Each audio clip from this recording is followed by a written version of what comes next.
And now, joining us from Casa de Shanto, down in the wonderful Monroe, Michigan. And joining us from Casa de Freytown up in Taylor, Michigan. Folks, this is the Outside Blitz, a special Outside Blitz. I am your host, the fabulous one, Scotty Freytown, and I am joined, by, ladies and gentlemen, by one of the originals, my fellow Outside Blitz creator, the one, the only, the tenacious, the titillating, Tyler Dean. Tyler, welcome back to the show. It's so good to have you back on. This one is one I have been looking forward to. Welcome back. Hey, guess who's back? You ever know I'm gonna show back up? I'll just be here. No less. That's a fantastic old fashioned. That's a fantastic look. Well, welcome back. Yeah, welcome back. Well. Smoked old fashioned. That's where we're at. But welcome back to the show. Alex couldn't make it this week. The bootleg better couldn't make it this week. And Alex and I were talking, and Alex said, Scott, you might have to do this one on your own. And I said, no. I got the guy that I know can jump in, that can handle this. And you were the first phone call. I said, Tyler, do you want to do the show? And you said, absolutely, I want to do the show. So welcome back to the show. So excited to have you on. Last time you were on was for the draft podcast. We were on for the live cast for the draft. We had all that stuff going on. Well, now we've got a lot of news around the league going on. It's the post-June 1 stuff. So we've got all the different signings and extensions and all that crap going on. So we've got a lot of craziness around the league. We also have your season predictor. Yes, that's right. Yeah. Tyler Dean returns with his season predictor, something that you actually started. You're the originator of that, something that you created on this show when we first started. So that is something that has been carried over year over year over year. Now you're bringing your predictor back to the show, which I'm super excited about as well. But we've got news to jump into, Tyler. We've got stuff around the league. Let's jump into the big news, because we'd be remiss if we didn't.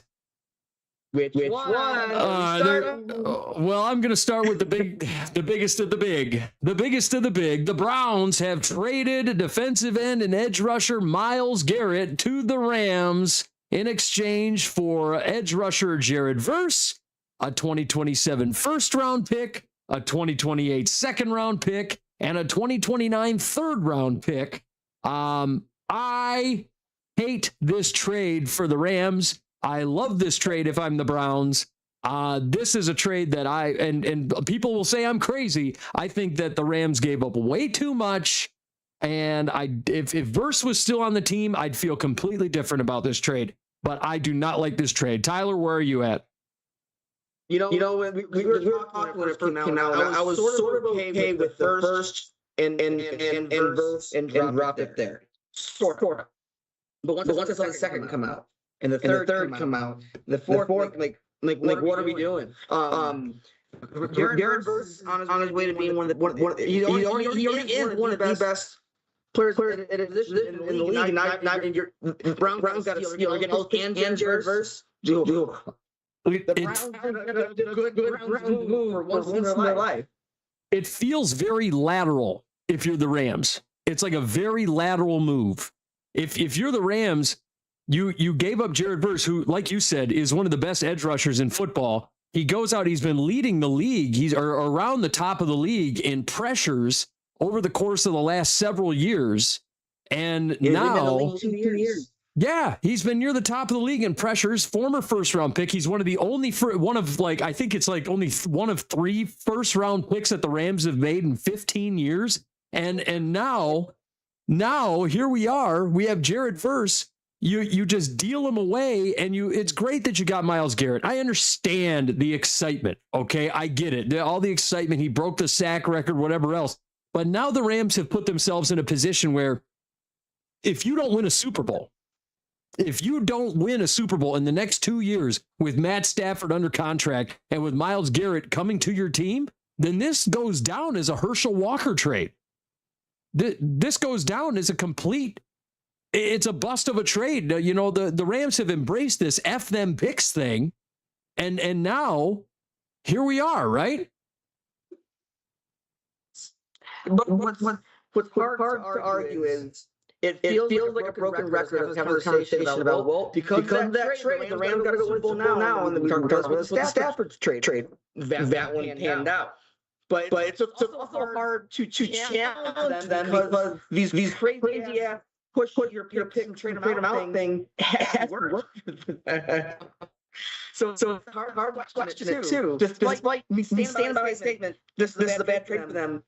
So far, they're on driver's seat to prove wrong, and they always seem to do it. Yeah, I mean, this is really a push your chips to the center of the table. Again, pushing their chips to the center of the table again. But I mean, again, each time it's kind of worked out. Each time they've done it, I want to see if it works out again. They're going to have to make it work out again. My thing is, if you were that focused on an edge rusher, if you were that worried about an edge rusher, if you were that worried about finding an edge rusher, you could have had Ruben Bain in the first round and of the draft and walked out, and because he fell to Tampa, if you recall, Ruben Bain was slated to be a top 5 pick. He fell to the Tampa Bay Buccaneers. I don't understand why you wouldn't just go, hey, Ruben Bain at number 12, done, instead of taking Ty Simpson if you were that worried about an edge rusher. I mean, and to quote Boots a lot of the time, Boots has a really good quote that he has, is you're only as good as your backup quarterback. And I get that. But at a certain point, I mean, if an edge rusher is really what you needed, and Ruben Bain, a top 5 pick, a consensus top 5 guy in the NFL draft, just fell in your lap at 12, man, I take Ruben Bain. But I feel like this is part two of a dick on the table. The rewind the draft. They've basically done this twice in one season. It started off with McDuffie, and now you're throwing him out here. They're trying to throw this team to do it right now. Yeah, and we have, and it's funny you bring up super team. The last time we saw the super team thing, and we've seen the super team thing. Okay, we've heard people talk about the super team. Okay. Hold on. But that team was different. That team was nowhere near as good, and we know that. I mean, super team didn't work out so good. The Eagles, that was a self-proclaimed super team. Like, the Rams truly do have an incredible team. An incredible team with what they brought in McDuffie and Garrett for sure. Yeah. Despite me not liking the trade, they have a legendary team right in front of them right now. It's hard to question that. With that, I think they do have a lot of great players at their disposal. Speaking of the Eagles, however, the Eagles have some stuff going on. They go out and trade, and we saw this one coming. There was a lot of talk about this one coming, but the Eagles go ahead and trade wide receiver A.J. Brown to the Patriots, and the return finally comes in. They get a 2028 first-round pick and a 2027 fifth-round pick. Jordan Mailata came out and said, thank God it's over later on in the week. So we get that. There's been a lot of negativity surrounding AJ Brown and what's been going on with him as far as the team goes and his relationship with Jalen Hurts. And he's had a lot to say in the offseason and saying that Jalen Hurts hasn't been throwing him the ball effectively and saying the offensive coordinator stunk and whatever else. And we knew that Kevin Patullo was a bad offensive coordinator, and obviously the Eagles fired him this year. We called him Kevin Patooey on this show on several occasions. But, at the end of the day, A.J. Brown, there was a lot going on with him. For him to be going to the Patriots, there was an attitude problem, whether or not Mekhi Lemon's going to be able to be that wide receiver 2 or Devontae Smith, rather, is going to be able to be that wide receiver 1 over there with the Eagles. We're going to see. We're going to find out what's going to happen with that. Is this good for the Patriots? Is this good for Drake May? Do you think Drake May finally has his number 1 receiver over there? Because it didn't pan out with Steph Diggs over there last year. Do you think it's going to pan out with A.J. Brown over there with the New England Patriots? See, this is one I'm sort of numb to. Kind of know this has happened for months. We've been a team for months. I'm just more figuring out what the details are going to be. So when the draft came, it felt like sign the check over now. Like they're drafting. It was pretty clear to me going into that Eagles pick they were doing. So to me, the Patriots get a steal here because they first and the fifth is nothing for a player of the caliber of A.J. Brown. I am even having number 1 because it's hard to say that they didn't. That even if Diggs didn't have the numbers that we wanted to see, it's hard to run too much concerning with the Super Bowl.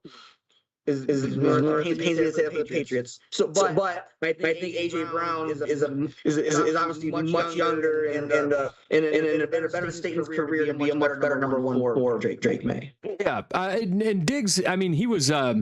I guess he could be considered the one over there. He was just a very low end one. I don't even think he broke 1,000 last year. The big thing for Diggs, and as the one, if you recall, in those playoff games, not good throughout the entire playoff stretch. He was very bad throughout the whole deal. I think AJ Brown is going to be doing just fine, especially given his experience with Mike Vrabel and given what he did over there with the Tennessee Titans. I think when Vrabel was over there, he was a 1,000-yard receiver all those times over there, regardless of the fact that they were a run-heavy team. I think it's going to be really good for him. I think it's just a really good scheme fit for him. It makes a lot of sense. Big-bodied guy. And Drake May is a better passer than Jalen Hurts is at this stage of his career, as early as it is. I think he's just about anybody in this league right now is a better passer than Jalen Hurts is, if I'm being honest. Next up, the Falcons. They go out and sign wide receiver Drake London to a 4-year, $141 million extension. It's $35.25 million per year. It's $100 million guaranteed. The contract could be worth up to $150 million with incentives. He had 68 receptions for 919 yards and 7 touchdowns in 12 games played last year. He did suffer a PCL sprain in November, caused him to miss a stretch of games, and a hip injury that caused him to miss week 9 in 2025. He had an 88 overall PFF grade, 89.9 receiving grade, both ranked 5th amongst receivers in the games that he did play. But Drake London getting paid more than Justin Jefferson now at this stage. I think that makes him the 2nd or 3rd highest paid receiver in all of football. Is he worth it? I mean, throughout that 12-game stretch, you're the mathematician, but throughout that stretch, if I'm not mistaken, that would put him near the top of the league in receiving yardage and receptions. He would have shattered his career high if he would have played the whole season. Yeah. See, that's the thing. Like, it's the curse of the salary cap. No, I'm not saying I take Drake London over JJ there, but the cap has gone up quite a bit in between when those contracts are signed is part of it. And if I look at it, I think the Falcons were the smart team by signing him, and they got him for exactly what he's worth, what the market says it has to be now. Because I'm a firm believer that Drake London is on the wrong team. He should have signed that contract. He should have gotten out of Dodge. He's putting up good numbers, having a shit offense. So I'm surprised he stayed, to be honest with you. I think on the right system, he would be incredible. Yeah, but we see that all the time with certain receivers signing off. We saw Garrett Wilson. He signed off with the Jets, and it was like, wow, you're wasting your career. I looked at a guy like Garrett Wilson. I said, man, I would have gotten out of Dodge so quick. Let him go ahead and tag me, but I would have left there long ago. But you get a guy like you said, Drake London, man. Imagine him going over to Tampa, staying in division, fine. Go over to Tampa, be the number one over there. You get a guy like Baker Mayfield who, and I like Igbuka, but he kind of showed that he's not a number one. You show that you move Drake London to a spot where he's going to get the ball thrown his way a lot. Especially, you saw how Michael Penix kind of hyper-targeted him and how effective he was when he was being hyper-targeted by Michael Penix. There was a game there we had damn near 20 targets and he came away with like 15 passes. It was pretty incredible. I like Drake London a lot, but I just, like you said, I'm with you. I think he's just on the wrong team in a bad offensive situation. I wouldn't have signed this contract if I was him, but hey, more power to him, I guess. I would have tested the market and see what he could have gotten. Kudos to the Falcons for pulling it off.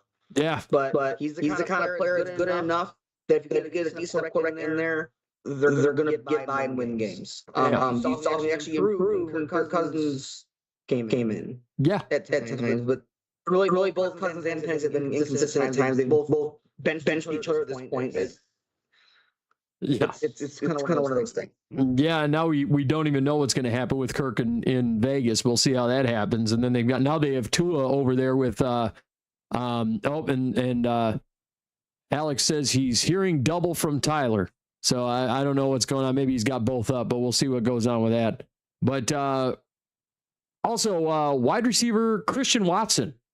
Alex, we'll see if we can get that corrected for you. But wide receiver Christian Watson goes out and signs a 4-year, $110.5 million extension. $27.65 million per year, had 35 receptions for 611 yards and 6 touchdowns last year. I don't get this. I don't get this at all. Posted an 86.7 PFF grade and 88.5 receiving grade in the great games that he played, but he didn't play till week 8 last season. He did start every game after that. Health and consistency, though, remains a huge issue for Christian Watson.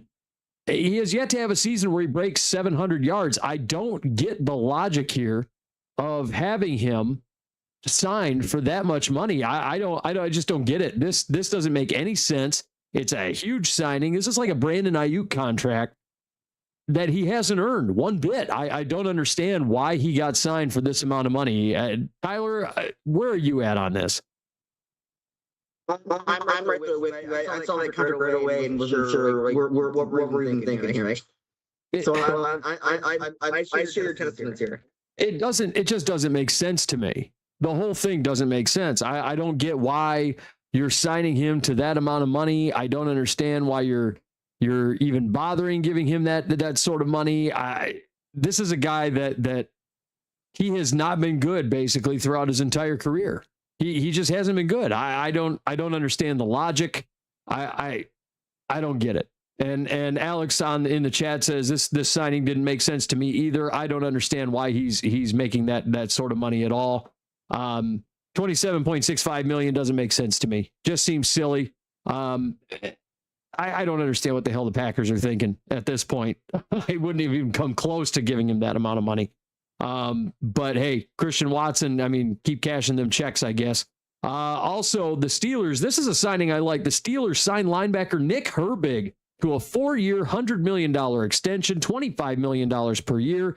86.7 PFF grade, 87.1 pass rush grade, 71.4 run defense grade. He had 3 straight great years since coming to the league in 2023 as a 4th-round pick out of Wisconsin. Nick Herbig's a stud. This guy is really, really good, and he's been great for the Steelers for a while. This dude's awesome. I'm totally here for it. Great player. This is just balls to the wall. Great signing by the Steelers. I'm all about this signing. I hate Nate Herbig so much. He's the bane of my existence. Because I agree with you 100%. I fucking hate the guy. Yeah, he's so good. It was a great signing. 4th-round pick. Who would have thought? 4th-round pick. Great player. Alex says the echoing issue is fixed, so that's a good thing. But there you go. But it is a great pick. It's a great pickup, great signing. I'm all about this signing. I think that this signing is excellent.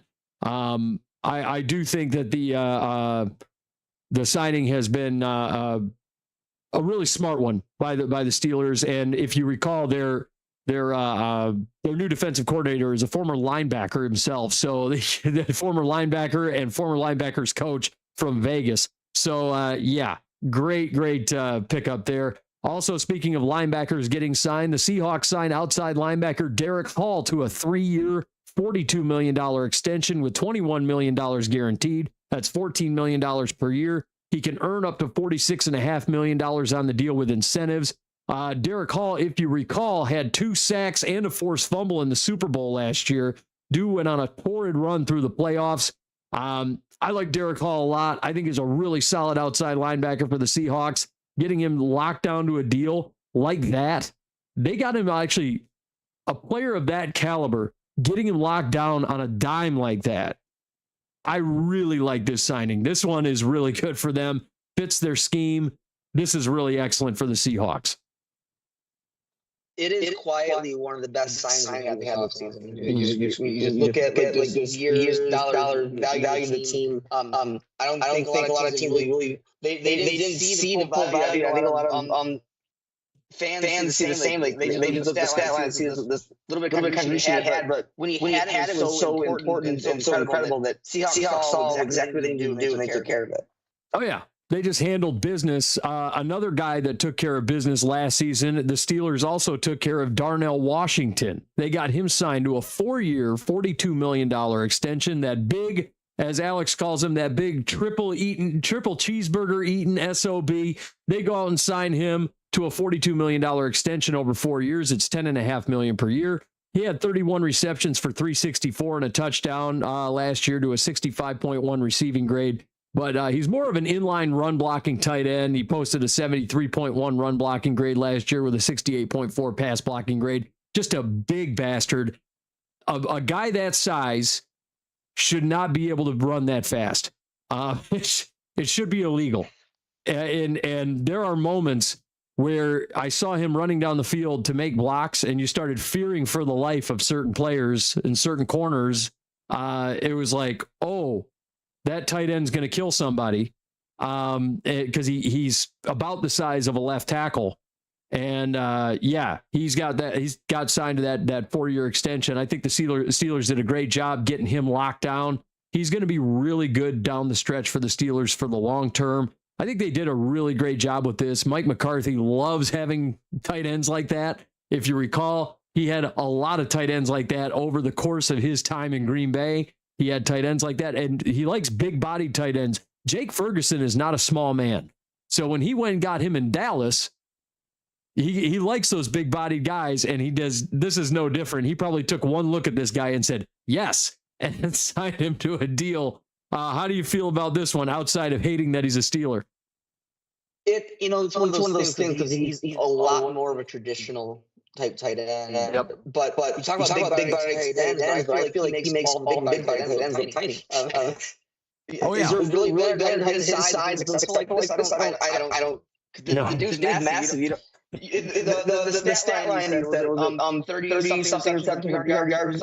Like that's all you need him to do, because his actual skill set isn't that. So you can get 300 yards is basically that's bonus. Yeah, there's the bonus. The dude's a massive blocker, which is 99% of what he does. So yeah, extra yards, of course. Because you get him in the stretch, you get him in the open field, you go right in the corner, taking him down. Yeah, and if you recall the touchdown that he got, it was actually like a beat down touchdown. Like it was a damn near in the trenches, and nobody could stop him. It was like, who's going to tackle this guy? Have fun. Good luck. Everybody's going for the legs. I've watched that man manhandle players that I've had a lot of respect for. Like just the way he bulldozed over Kyle Hamilton that one game last year. And Kyle Hamilton's not a guy who loses many one-on-one battles like that. Like this guy's a freight train. Oh yeah, scary. Another guy getting paid. Let's talk about Patrick Surtain, the corner for the Broncos. He agreed to a contract adjustment for the 2026-27 season. It gives him a $5 million raise with a chance to make $5 million more in incentives if he makes a Pro Bowl or has an All-Pro honor this year. His cap hit will raise to $21.83 million for 2026.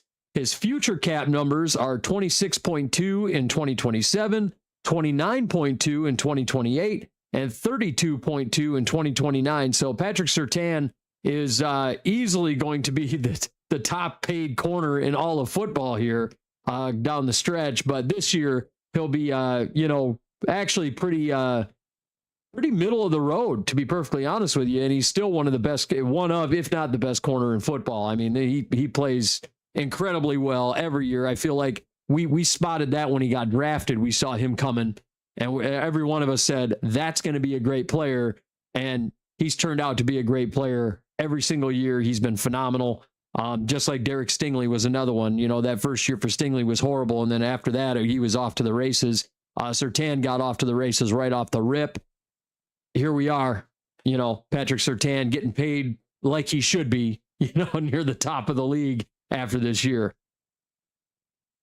We talked about that. Yeah, the numbers are telling me, 100%, 10,000%. I would sign him for more. You do whatever you have to keep Patrick Surtain on your team. Yeah. And it's funny, those are two guys that me talk about round for round for a long time. You were always pro Surtain, I was always pro Stingley, and Stingley had that first year. Stingley's on his way too. Yeah. But Surtain off the rip, just from the first snap as a rookie, he's taken off. Yeah, both those guys are near the top of the league right now as two of the best corners in all of football. One guy that didn't pan out as a rookie was linebacker Kobe King. He got drafted in 2025 in the 6th round by the Vikings. He got reverted. So the Jets picked him up. So he gets drafted by the Vikings out of Penn State. He was highly touted. I don't understand why Kobe King hasn't panned out in the NFL. Very highly touted linebacker out of Penn State. Picked up by the Vikings in the 6th round, which was a huge fall for him. Waived by the Vikings last year after appearing in just 5 games. Gets picked up by the Jets off of waivers. The Jets waive him with an injury designation, but then he wasn't claimed by another team. So now Kobe King, after the Jets waived him, he'll now either have to spend the rest of 2026 on IR unless he negotiates an injury settlement with the Jets. So he's basically sitting here in limbo. He's going to have to negotiate an injury settlement with the team. They put him on the waived injury list, but then he reverts back to injured reserve. It's a big disaster. What in the hell is going on with Kobe King? Because when he came out in Penn State, everybody viewed him as like, hey, this guy's a potential 2nd round pick, potential 3rd round pick. Falls to the 6th, doesn't pan out with the Vikings, doesn't pan out with the Jets. What in the hell are we doing here? I feel like this kid has been absolutely just underutilized, misused. I mean, how do you not make this kid work? I mean, as highly touted as he was, how does this kid fall this far? What in the hell are we doing here? See, here's the issue. Once you have on your resume that the Jets cut you before they even see training camp, your career is over. Yeah, probably. It's crazy to me that he was. I remember us sitting here last year going, this guy is going to be special, and everybody kept saying it. All the draft pundits, everybody, and now here we are. It's like Kobe King. What the hell? His brother was drafted though. We've got some injury issues. Let's talk about Micah Parsons. He has revealed that he had a meniscus procedure in addition to his ACL repair. He'll likely miss the start of the season. He's targeting a return for about mid-October, which is week 5 or 6, and is adhering to a strict 9-month medical protocol. He was injured in the second half of the Packers' week 15 loss to the Broncos. Rumors swirled that the Packers were in communication with the Arizona Cardinals for edge rusher Josh Sweat, but Mike LaFleur, who is the brother of Matt LaFleur and is now the head coach of the Arizona Cardinals, said Sweat is not on the trade block, so they will not get Josh Sweat. So here we are, the Packers without Micah Parsons. If you recall, after week 15, when Parsons went down, the Packers struggled like it was just going out of style, man. They hit the skids bad at the end of the year. This is horrible news for the Packers. Do you think they're going to be able to recover from this? How do you think this is going to go? I mean, if Micah Parsons is a freak of an athlete that when he says he's ready to go in early October, it'll be easier to run right away. Those first 4 games without. I don't think things are going to start to touch down because I do expect him to be back ready to go in that first game in October. Yeah, I do too. It's just those first 4, 5, 6 games, man. If he's not there and their record happens to what if they go 0-4 to start? You know, that's a hole to dig yourself out of. I mean, the Packers have the ability to, I think, but man, that's going to be a tough one to start. Another team with a nightmare on its hands after the season is out will be the 49ers. Left tackle Trent Williams says that he believes that the 2026-27 season will likely be his last. So they'll be losing left tackle Trent Williams, obviously Hall of Fame career for him. This is horrible news for the 49ers, obviously. Do you think that the Niners will be able to recover and continue to be the 49ers without Trent Williams after this season?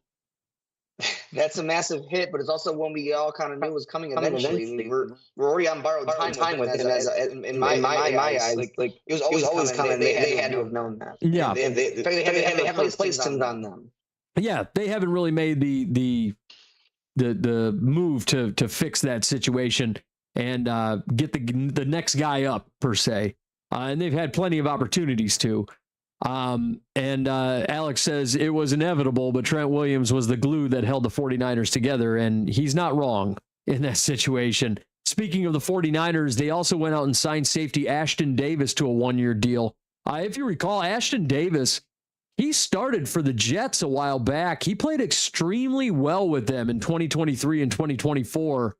2 really good years with the Jets. He struggled with the Dolphins in 2025. Like Ashton Davis, I'm not surprised that he struggled with the Dolphins last year. And Tomcats just followed us, by the way. But he struggled with the Niners last year, if you recall. Struggled with the Dolphins, rather. I feel like everybody with the Dolphins struggled. Everybody in the Dolphins secondary was awful. Everybody in the Dolphins defense was awful. The Dolphins really didn't have many star players. Ashton Davis, played really well with the Jets, but if you recall, he had stars around him in that secondary for a long time, and guys like Sauce Gardner and so on and so forth. Do you think that this is going to be a good change of scenery for Ashton Davis going over to the San Francisco 49ers? Do you think we're going to see the Ashton Davis that we saw with the New York Jets in 23 and 24? I think it's better. That's the one thing I'm going to tout the Niners. I have my issues with the Niners in general, but defense has never been one of those concerns for me. He's going to go in. He's going into one of the best built defensive systems in all of football. He's going to succeed. He's going to make the Jets look bad. He's going to excel. Yeah, I agree. I think this is going to be a place to go. Also, let's talk about the New York Football Giants. They've got some stuff going on. They go on a cutting spree. First of all, they go out and sign wide receiver Juju Smith-Schuster to a one-year deal. So they go out and sign him. They sign wide receiver Odell Beckham Jr. to a one-year deal. So a little reunion there. They go out and sign wide receiver Braxton Berrios to a one-year deal. So they go and make those 3 signings. And then in a sort of a stunner here, they go out and cut kicker Jason Sanders, who was a former Miami Dolphin. Sanders a really good kicker. Sanders, and this is all kind of connected, so it kind of stays in New York. So the Jets last week, with the Jets, we talked about how they picked up Younghoe Koo last week. Well, here we are a week later, and the Jets cut Younghoe Koo 5 days after they picked him up, and they went and signed Jason Sanders. So Jason Sanders stays in New York, just not with the Giants. He goes to the Jets, and Younghoe Koo is without a job, and the Giants signed 3 receivers. So a lot going on with the Giants and Jets. Younghoe Koo just can't catch a break. The man had the yips last year and just couldn't get it together, and here we are. What's your take on all of this craziness? I feel like Younghoe Koo is getting the what's his nut cult treatment right now. There's no reason why he shouldn't be on the team. I don't know. After Rodrigo Blankenship. Blankenship. He's getting Blankenship right now. So Koo got the yips when he was with the Falcons, and he was Blankenship. Yeah, but he was a little scattershot. And then Koo last year, if you recalled, he was the kicker who went to kick the ball and stubbed his toe in the turf and almost fell flat on his face in the middle of the game. That one was horrible. So that was an interesting situation. But Younghoe Koo, he's kind of, getting shipped from team to team. Jason Sanders, I think, is a great kicker, though. Oh, 100%. Yeah, great kicker. I knew he wouldn't last long. Yeah. And then you get all 3 of these receivers, Odell Beckham, Juju Smith-Schuster, Braxton Berrios. Do you think all 3 of them make the Giants? Do you think that one of them is going to get cut? Who do you think makes the team? Who do you think, kicks sand here? What do you think happens with these 3? None should. Beckham will on name value only, and that'll be it. Wow. You think Juju's going to get cut, huh? 100%. Wow. All right. Juju's just a younger, less mature version of Beckham. Beckham's got matured now. Juju's locker room cancer. He doesn't belong on anybody's team. Ooh, you hate some Juju Smith-Schuster. Is it because he was a former Steeler? I was mad he left Pittsburgh because where Juju goes, drama follows. Gotcha. That's where it is. I think Berrios has a better chance of making the team than he does. I do like Braxton Berrios a lot. I thought he was very good with the Jets. Next up, speaking of the Steelers, let's talk about them a little more. They go out and sign Darnell Savage to a 1-year deal. He's jumped around the league for the last few seasons since leaving Green Bay. He went from the Packers to the Jags to the Commanders to the Bills. Now he's with the Steelers. Last year he played for both the Commanders and the Bills in 2025. He stunk since he left the Packers. He hasn't really had a great season since 2020, but he's with the Steelers now. Do you think that he puts it all back together under Mike McCarthy with the Pittsburgh Steelers? Do you think Darnell Savage, I mean, if you recall, if I'm not mistaken, he was a first-round pick. Do you think that he's cooked here? What say you? McCarthy doesn't know how to run a good defense. He's going the wrong team. He's going to try his best to hide behind T.J. Watt and company, but he's going to get exposed. Yeah, a lot of people seem to think that. I mean, a lot of people are thinking it's going to be the McCarthy Rodgers, last ride into the sunset where they go to the playoffs and it's a great run and whatever else, but we'll see how that works out. We got some stuff going on with the Saints here. Wide receiver Chris Olave, he's aiming for a contract extension by the start of training camp. He recorded 100 receptions for 1,163 yards, which was 7th in the league. He was 5th in receptions, 9 touchdowns, which ranked 6th in 2025. It was a career year by the numbers in spite of his PFF stats actually being slightly normal than usual, but he still had really good PFF numbers. He had a 78 overall with a 79.7 receiving grade, which is still extremely high. This is a career year for Olave. I thought he was quietly one of the best receivers in football last year. Olave, do you think he gets paid anywhere near the Drake London, Justin Jefferson realm? I think he gets paid anywhere from about 33 to 34 million. The Drake London contract is basically his benchmark. He's going to land right around that mark. Because he's going to have one more really good season here. He's going to put him over the top. He's going to get those down easily. Yep. Only 1 year under 1,000 since he's been with the Saints. He's great. Yeah. Great receiver. And he's been doing it with bad quarterback play. That's one thing that people don't seem to think about is he's been doing it with questionable quarterback play for the better part of the last several seasons. Tyler Shuck actually surprised a lot of us last year, right near the end there. We were calling him Tyler Yuck, and we still joke that it's getting a little yucky in New Orleans there, but man, he's just been tearing it up down there in New Orleans. I actually had them winning the division this year, believe it or not. So I'm excited to see what they do with the New Orleans Saints. Speaking of that division, the Buccaneers quarterback Baker Mayfield told the reporters that his new deal is quote unquote not anywhere close, and he won't negotiate once training camp begins. He's playing on the final year of a 3-year, $100 million contract that he signed with the team in 2024. His current 2026 cap hit is set to be $39.975 million, which is actually way below market value for a player of his caliber. He could become an unrestricted free agent ahead of the 2027 season. In 2024, he recorded career highs with 4,500 yards passing and 41 touchdowns. Baker Mayfield, I think we're probably talking about a $55 million man if he gets signed to an extension here. That's about where he's going to wind up landing, near the top of the map there. Do you think the Bucs are going to keep him in town, or do you think he's going to end up as an unrestricted free agent at the end of the year? If they don't see his value, he needs to just take his ball and go, because he should be getting paid that money. The only reason that team was relevant since Brady retired. He put that team on his back. Yep. Because having been hurt and this and that, guy was been hurt. Everyone's been hurt. Only piece of that team has been Baker Mayfield. And if they don't want to come close to you, tell them to kick rocks. Yeah.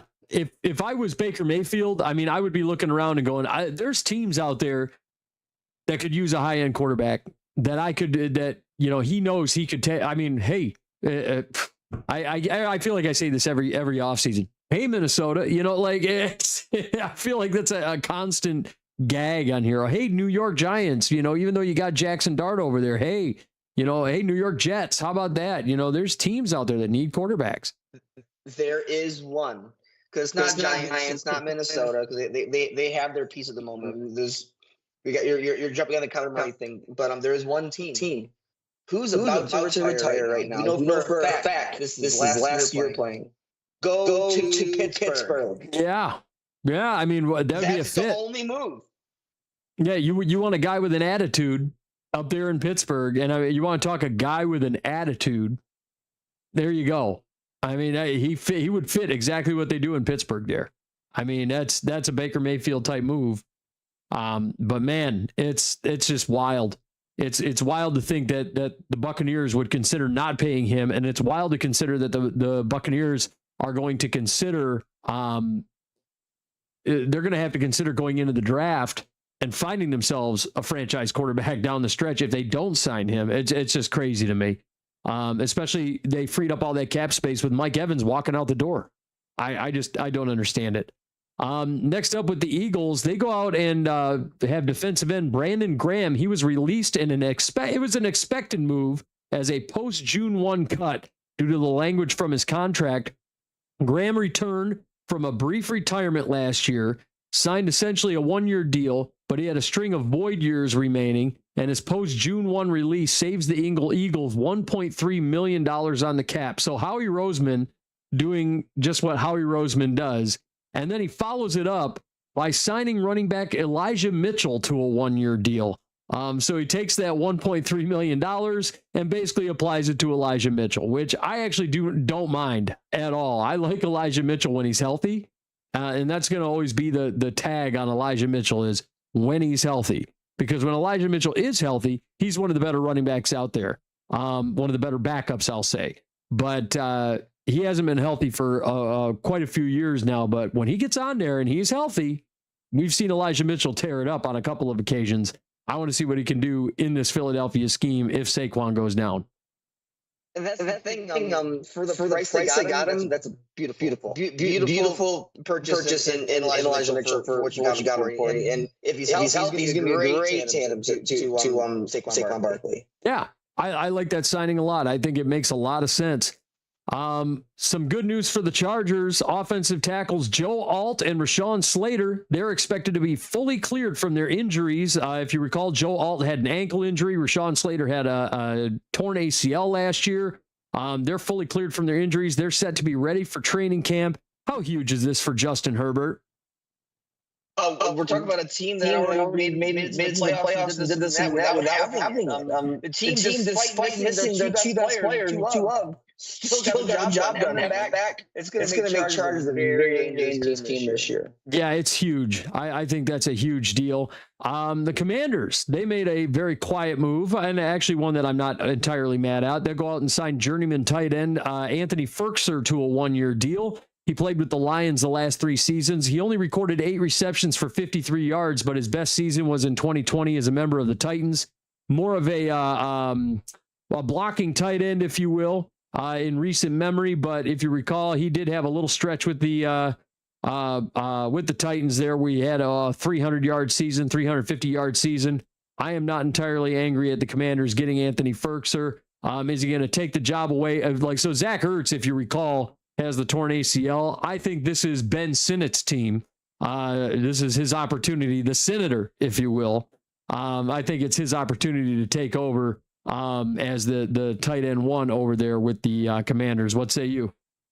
Well, it's also a different kind of player, too. It's the perfect kind of signing because you need to keep Jay Nutton on his feet because you got hurt last year, little injuries, and his protection was part of it. To me, it's a sign that made perfect sense. Yeah. Good pass protector, good blocker. That's why I like Ferkser a lot. I agree with you. That's a great signing. Another interesting move, free agent corner L'Jarius Sneed is currently visiting with the Chiefs, who were his former team that he won a Super Bowl with, if you recall. He struggled as a member of the Titans for the last 2 seasons, recording very low numbers.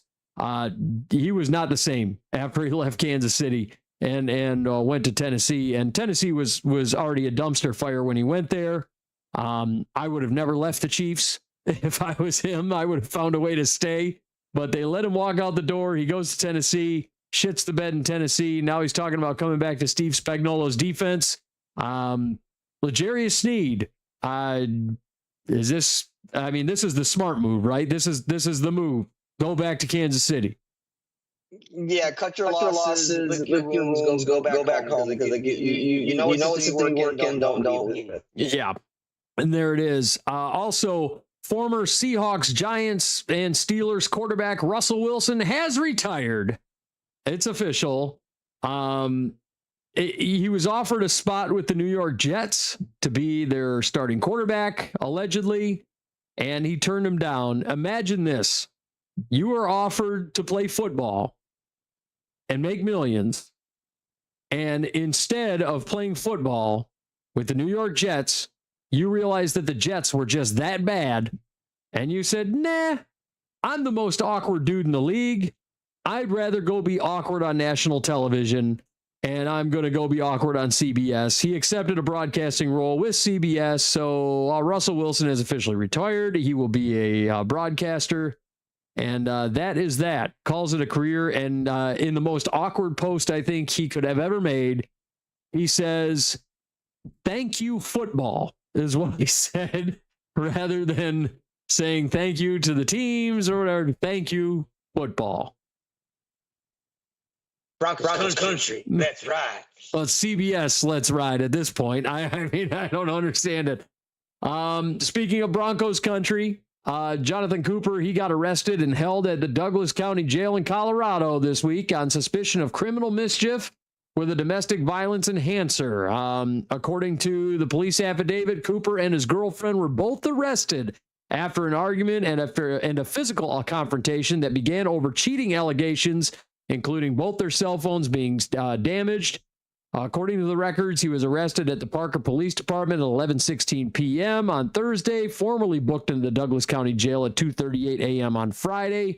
He appeared in court on Friday morning, was released on his personal recognizance. Cooper is scheduled to appear in court again on Monday. A spokesperson for Parker Police said that there was no information to release as of Friday morning.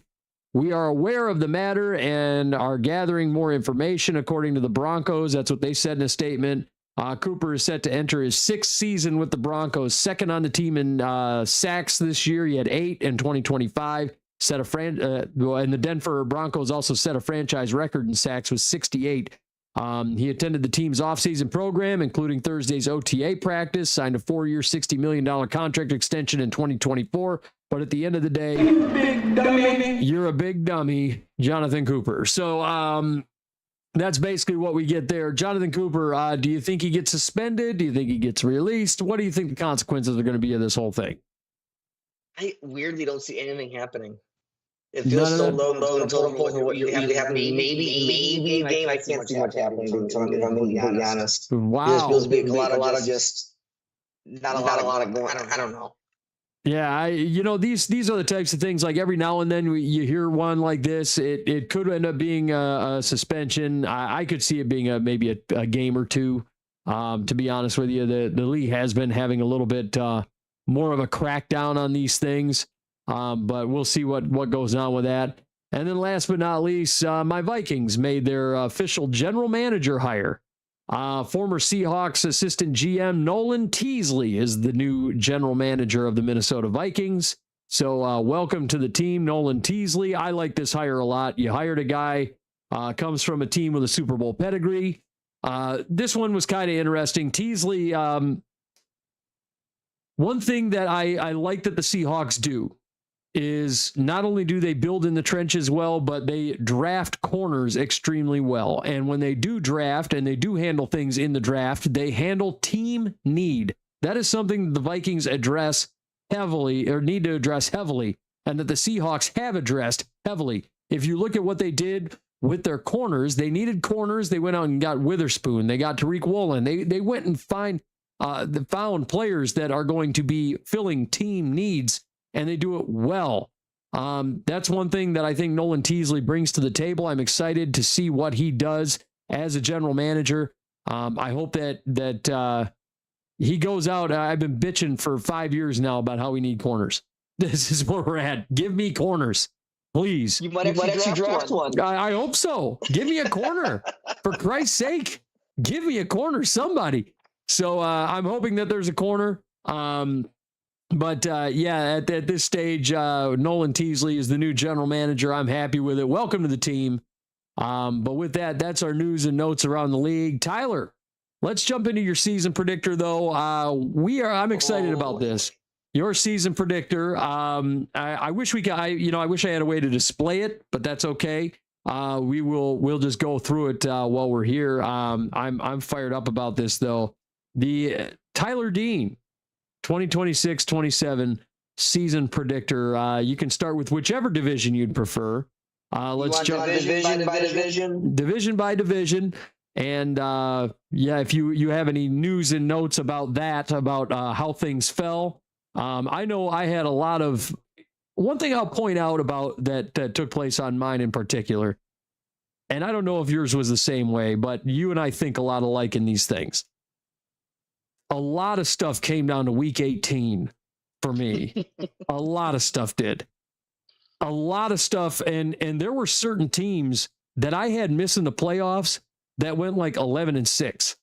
There were a lot of moments, like I had the Packers missing the playoffs, they went 11-6. I had the Bengals miss the playoffs, went 11-6. There was the NFC West. I had the Rams win the NFC West, but it came down to the Rams-Seahawks matchup in week 18. Like there were the craziest one was week 18, Vikings versus Bears. If the Bears win, they win the division, and the Vikings don't make the playoffs. If the Vikings win the division, the Bears come in third, and the Packers miss the playoffs. So it was just insanity. I mean, it all came down to that. It was just nuts. And then the Bengals, I actually had the Bengals, like they do every year. They were like 2-7 at one point, came roaring, or like 2-6. They came roaring back to be 11-6. Like, it was just insanity. I was just like, what is going on? You and I think a lot alike in these situations. I don't know how you're thinking, but week 18 is going to be bananas this year, I think. Go for it, buddy. The stage is yours. So for those who haven't listened in a long time and don't know how I do running things, there's usually a common trend that at some point in the predictor, Tyler causes chaos. Tell me I'm wrong. You are absolutely correct. There's always a team or two that nobody's like, you did that with them, really? But the thing is, and feel free to tell me I'm wrong, and I'll take ownership. But I feel like you're going to agree with me. I usually nail one. I almost always nail one. Yeah. Last year, I still do it every year. Even though I haven't been on the show in a few years, but I had Jacksonville going far, and look what happened. There's always, but I also hung on to the Kyler Murray Cardinals train for 2 years too long, and then going far, they were dog shit. So it's a give and take. I always nail one. It's funny. We always had a tendency to do that. There were occasions where I hung on to the 49er train, and it was just like, oh, that was a bad year for that. And then, last year I said the Bears were going to win the division, and everybody told me I was nuts. And then look at what the Bears did.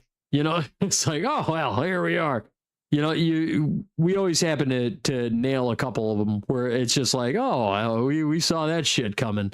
So it wouldn't surprise me if something comes true in this situation. It wouldn't surprise me one bit. And believe it or not, I actually had your Ravens winning the division. And that also, by the way, week 18 situation with the Ravens winning the division. Very high record still, them and the Steelers, but week 18 situation. So I won't get too far into it because I am also a little superstitious, and there's things I've done over the past few years.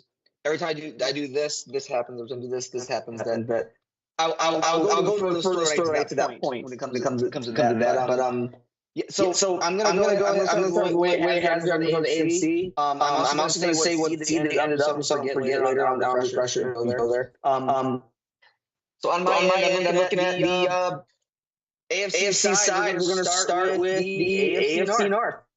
No, we're gonna start with the AFC West. Actually, we're gonna start over there. I got Denver Broncos taking the division, continuing left off last year, 13-4 record, and they win the division with ease, taking the number one seed. By the way. Mm-hmm. Chargers the follow right behind them at 9-8, also making the playoffs as a 7 seed. We're behind them. I have the Chiefs. Even with assuming that Mahomes is back and healthy for week one, I had the Chiefs missing the playoffs 8-9 with a full healthy Lamar for 17 games. You know, I think last year when he got hurt. We're talking about this last few years of the year. If you remember, the game he got hurt, that was the game that they lost that game. They were statistically out of the playoffs anyway. The Chiefs did not, with the Mahomes, did not have a good season last year. And I think that trend continues. Yeah. So we've kind of talked about this on the show when it comes to Mahomes. We saw this with Brady for at the beginning of his career, he was very hot, right? And we saw playoffs and we saw Super Bowls and whatever else. It was the Brady era. And then there was a lull in Tom Brady's career. And I don't know if you remember that lull that happened where Tom Brady, he would go to the playoffs or every now and then they'd miss, but there was a lull where the Patriots weren't winning shit. They weren't going to there was Super Bowl. They weren't going all the way. And then they came roaring back for about another 6-7 years and winning everything, right? But there was about a 5-6 year lull there where we were like, hey, the Patriots aren't winning everything. That's what we're seeing right now from Kansas City right now is the lull. And I have a feeling that down the stretch, we're going to see the Patrick Mahomes that we're used to seeing, but it's going to take a minute because of this ACL issue and whatever the case may be. I am fully on board with you that the Chiefs are missing the playoffs. I am happy. Go ahead. Their schedule actually the way that you were talking about the Bengals. I had the Chiefs starting off like 1-4, 1-5, whatever it was, and it came roaring back to not being enough. Yeah, and I am very happy with the fact that I'm gonna give Boots and Alex so much shit because you at least, even though you only had them going 9-8. You at least gave the Chargers enough love to get them into the playoffs because I cannot stand all the Charger hate on this show. I am the only one that had the Chargers on this show making the playoffs with double digits, damn it. But you know me, I do not like Jim Harbaugh. I've maintained that opinion since he was the Niners. Yeah. But what I can't refute is the fact that he has done well with his team, and him and Herbert have worked well together. And you can't tell me that getting and Slater back is not going to improve. That'd be stupid to say otherwise. Yeah, I agree with you there.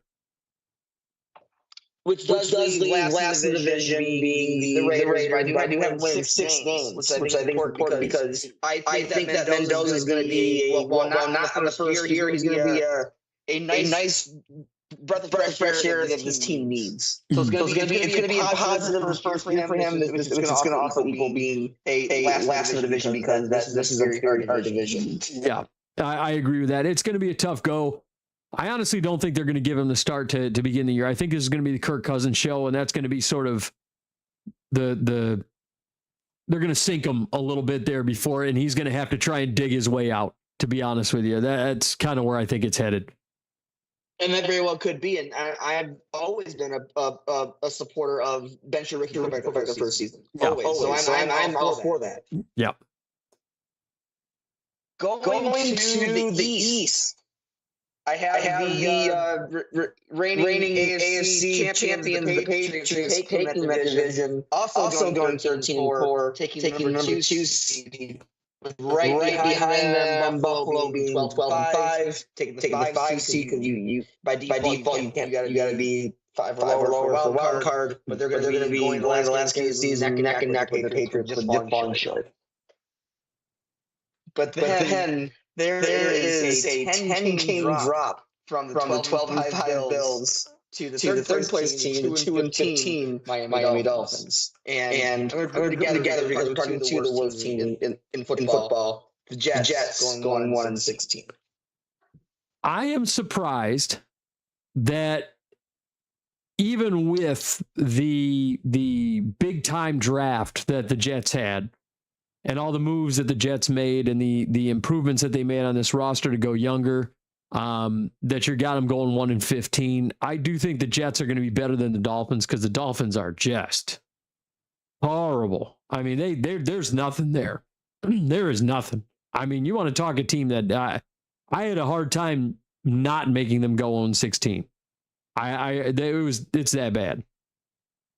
And I don't disagree with you, but I'm sticking with in the current state of that organization's Jets gonna jet. Yeah, and we talk about the Lions, the Browns, and the Jaguars years. Some like being like the joke of the league when it comes to being a shithole organization. And Jets have been that for the last decade. Yeah, it's not been close.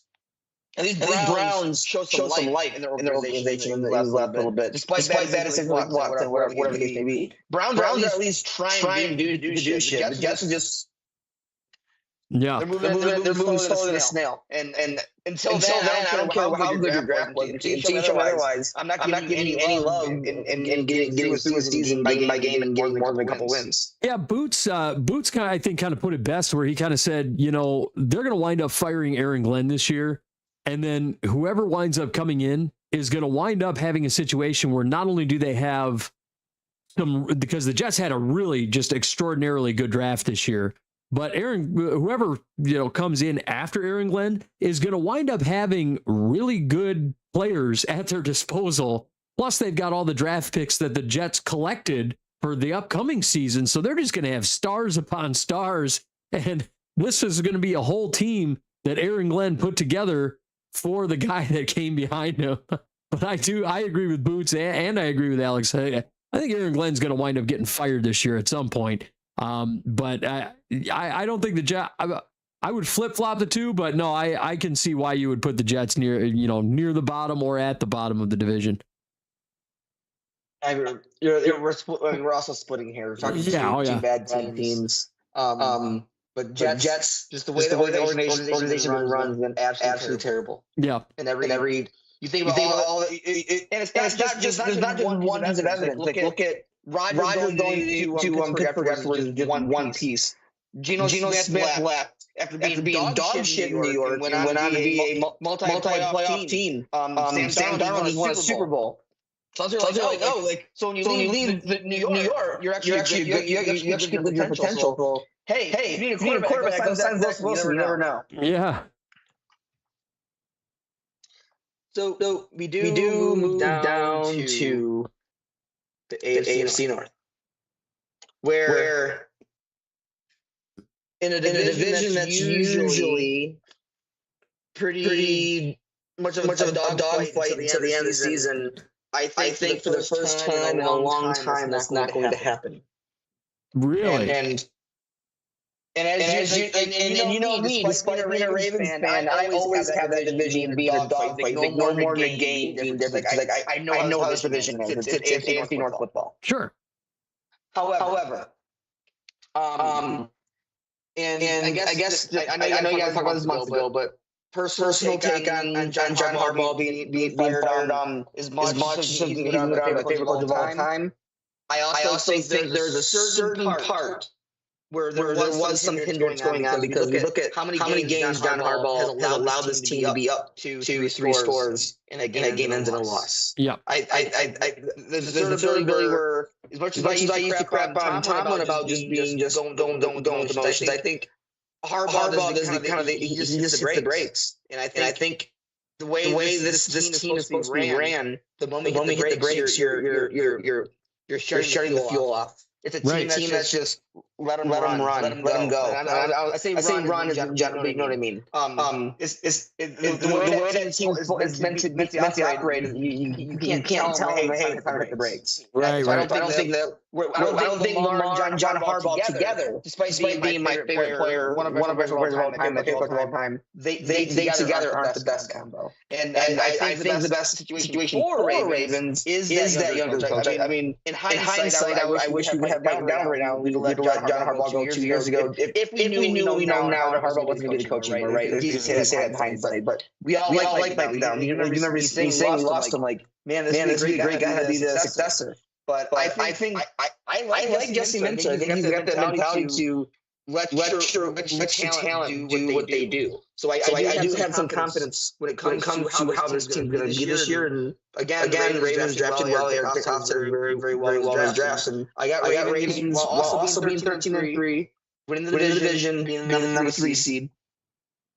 Whereas they're going to be the only team in this division to make the playoffs. Wow, not believing in the Steelers this year, huh?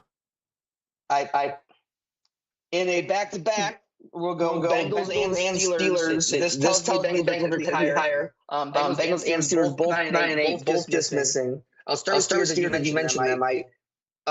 Bringing back Aaron Rodgers was the right move, but every year we go on, it's going to get a little bit worse. And Rodgers was good enough to inch into the playoffs last year through Bengals defense and team being a shit show. Lamar being hurt practically all season. Steelers got kind of hand gifted a silver platter, the playoff spot.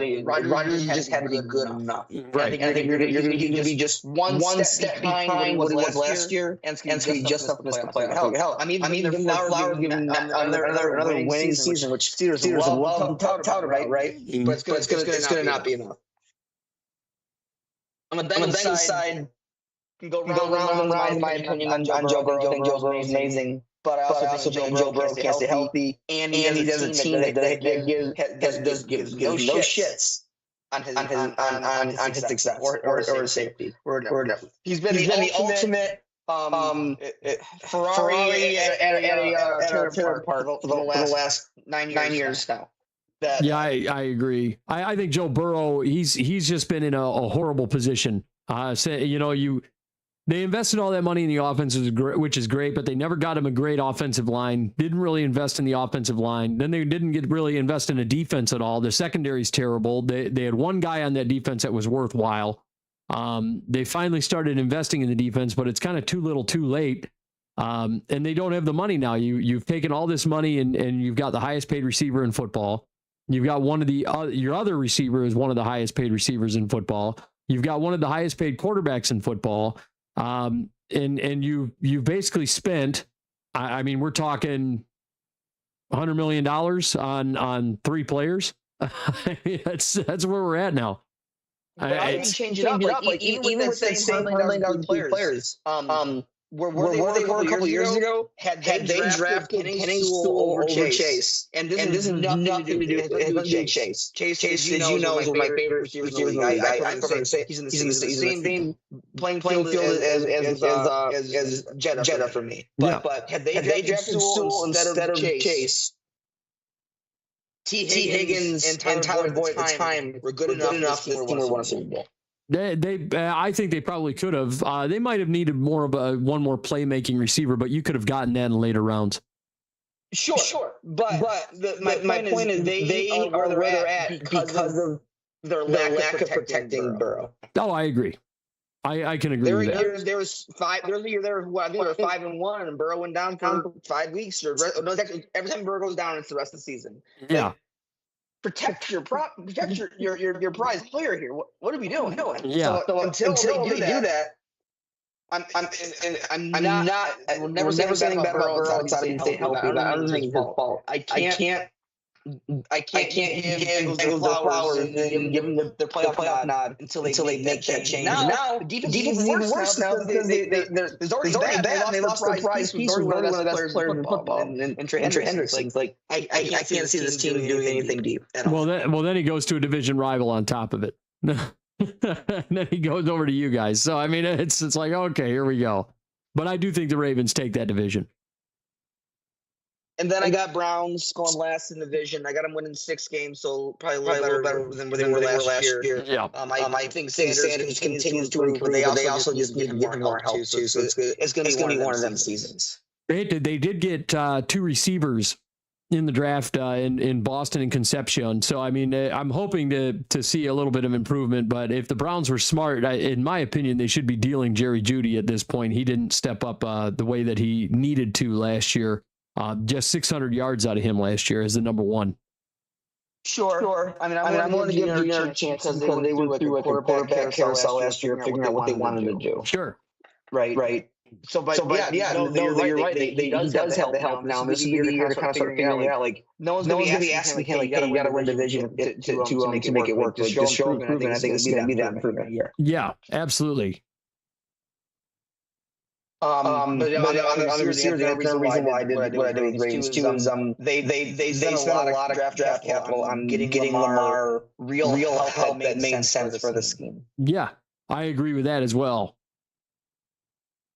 And then going to the South, I think this division is going to look very similar to what we've seen. I got Texans continuing to run at the division winner here, going 10-7, taking the 4th seed, being the lowest of the division winners. I think C.J. Stroud's in a spot. Like, he's settling into where his rank is in football. He's not going to be that top guy we were kind of hoping. He's going to run in that like 9 to 12 range, and Texas got a good team built there. I think they're the driver's seat to take the division. I think the problem for the Texans right now, and especially when it comes to C.J. Stroud, last 2 years, if you recall, Bobby Slowick was the offensive coordinator when he was over there, doing as well as he was in that first year in particular. Bobby Slowick, since he was in that first year, Bobby Slowick went over and he became the offensive coordinator for the Miami Dolphins. Slowick should have never left, because had Bobby Slowick stuck around with the Houston Texans, we probably would have seen the best out of C.J. Stroud that we had been seeing in a long time. Slowick is now back with the Houston Texans, if I'm not mistaken. I think he's a quarterback coach over there now. But I think that makes a lot of sense for C.J. Stroud, and I think that's going to help him. I think we're going to see a lot less regression out of Stroud. I think we're going to see an improvement out of Stroud and kind of him going back to the way he was in year 1.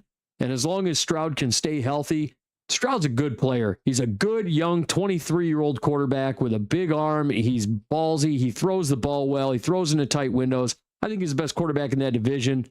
They have a great defense over there. I actually had them, believe it or not, as the 1 seed. Believe it or not, I think that they're going to have a great year. I think they're going to have a great year. The Houston Texans, and I think they're going to be just a monster of a team for this upcoming season.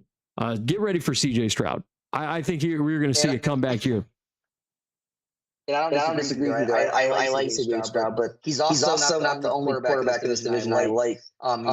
He's kind of my modern day Derek Carr. He's the guy I'm holding on to the fan card to, and I think if he gets done and gets back in the playoffs. The Jaguars and Trevor Lawrence, 9-8, taking the 6th seed and being on the playoffs in the second year. Wouldn't surprise me. I like Trevor Lawrence. The Jags didn't do enough in the offseason to improve themselves. So I can kind of see them going 9-8. It just depends on really a lot of it depends on what they're going to do at the running back position and what they're going to do with their receivers. Alex says, I think Jacksonville is a one and done in the playoffs. And I agree with Alex there. I think they're kind of in the one and done situation in the playoffs for the upcoming year. Although Jacksonville does have a tendency to surprise people from time to time, like the Chargers, so it's, we have moments like that. But that makes him a playoff team. Yeah. So it's going to be interesting to see what happens with the Jags. Going third at 7-10. It's the Colts. I think Daniel Jones has his year 2 human season. As his life in New York was the playoff year, which we can all agree Daniel Jones didn't get hurt the Colts at the playoffs last year. The way he was playing, that's what was happening. So, but now Injury year two, he becomes more himself again, like his bad self, and they don't get it done. So the problem I have with Daniel Jones is there was a moment, and it was just before the injury that the wheels were starting to come off before he got hurt. And then he finally got hurt, and it was like, oh, it's finally, there's the injury. But, like before the injury, he was he was getting his ass kicked for about a good 2-game stretch there where it was like, oh, there's the Daniel Jones we've come to know and loathe. Oh, they were definitely winning games. They shouldn't have. Where luck was on their side. No, I don't disagree. Yeah. But I think they forgot about that because of the injury. You're going to see them try to repeat it, and it's not going to work. Come close. I agree with you there. And then unfortunately, last in the division, but winning 6 games. I have Cam Ward, the Titans. I think Cam Ward's going to do his best to have a good sophomore year, and it's not going to work by no fault of his own. Titans team is a shell of its former self that it was a few years ago, and unfortunately, Cam Ward's going to be front and center of that. They're rebuilding. It's definitely a rebuild over there. You're going to see a lot of changing of the guard with that team. In particular, you're going to see a guy like one of the guys that I'm kind of looking forward to is Nick Singleton out of Penn State taking over. I think Tony Pollard is about near the end here. We're talking about past the end. He's about to hit 30, but Tony Pollard, for as much as he got pounded on last year, he did extremely well. And Nick Singleton, I think, is going to take over that role though, and he was kind of a monster of a bell cow back over there at Penn State. I think he's going to wind up taking over that bell cow role. Alex says the Titans getting 6 wins makes sense to him. They've done enough to improve, but they're nowhere near contenders yet. I agree with that situation. They've made moves. They've gotten defensive tackle. They moved Tavondre Sweat out, but then they went and got another defensive tackle in the draft, and they've made moves through the offseason, but they're not there yet. They're in the midst of a rebuild, but we're going to see what happens with that. So that's your AFC. Moving to the NFC, Tyler, tell me what you got. Well, do you want me to go through the how the season is as a refresher? We'll do it at the very end. We'll jump into that when we get to just before the wild card. Cool. We're gonna move over to the NFC, starting with the NFC West. I do have the mad scientist team of the LA Rams doing LA Rams things, going 14-3 with the league's best record, and taking the number 1 seed in the NFC playoffs, winning their division, while also getting it by a few games ahead of who also have the playoffs, the Seahawks, going 10-7 with the 7 seed. So I actually had the Rams getting that exact record at the 14-3, just having it come down to the wire there, but and I had them in the 1 seed as well. So we're in lockstep there with the Rams. I think just about everybody. I mean, we went through Alex's as well. If I'm not mistaken, Alex also had them taking the top spot as well. But the Rams getting the number 1 seed, no surprise. Seattle making the playoffs as the second place in that division either.